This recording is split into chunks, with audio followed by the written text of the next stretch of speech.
Une balade à travers l'histoire avec un grand H. Le parc de la Mérigotte est désormais accessible au public pour s'y reposer ou pique-niquer. Mais surtout, les futurs visiteurs pourront découvrir que ce lieu était connu de nombreux intellectuels et artistes de la première moitié du XXe siècle grâce au journaliste et écrivain Jean-Richard Bloch. Il était connu de Léon Blum à Diego Rivera, en passant par Pablo Picasso, Stéphane Zweig. Tous ne sont pas venus, on arrive à reconstituer maintenant avec les agendas de Jean-Richard Bloch. Beaucoup d'intellectuels, d'artistes sont passés. Et vraiment, la Mérigotte était connue. Romain Rolland même parlait des habitants de ce lieu comme les Mérigotins.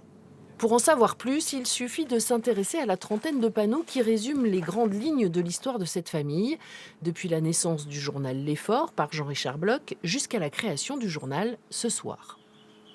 Dans la nuit du 13 au 14 janvier 1937, Louis Aragon débarque à Poitiers, à la Mérigotte, pour convaincre Jean-Richard Bloch de l'aider à se lancer dans l'entreprise d'un nouveau journal qui avait un grand quotidien du soir, publié à l'initiative du Parti communiste, pour concurrencer la presse du soir, qui était composée uniquement de journaux dits réactionnaires, journaux de droite, alors que le jour, l'Humanité avait un très bon tirage.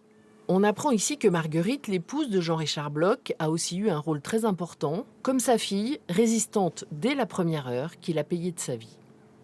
Elle fabriquait des explosifs pour un groupe de résistants du 14e arrondissement. Donc France s'est fait arrêter, a été torturée et envoyée en Allemagne, et guillotinée en Allemagne en 1943, la veille de ses 30 ans. Cette installation a pu voir le jour grâce aux archives de Jean-Richard Bloch lui-même.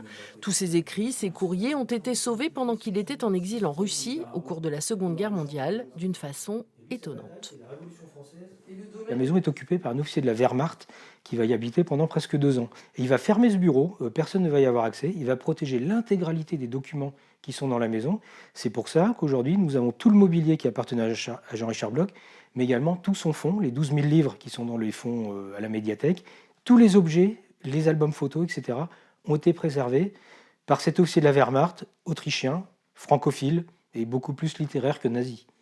La Villa Bloch, acquise par la ville de Poitiers en 2005, accueille désormais des résidences d'artistes. Contrairement à une partie du parc ouverte à tous, elle n'est accessible qu'à l'occasion des Journées du patrimoine en septembre et lors de journées portes ouvertes en juin.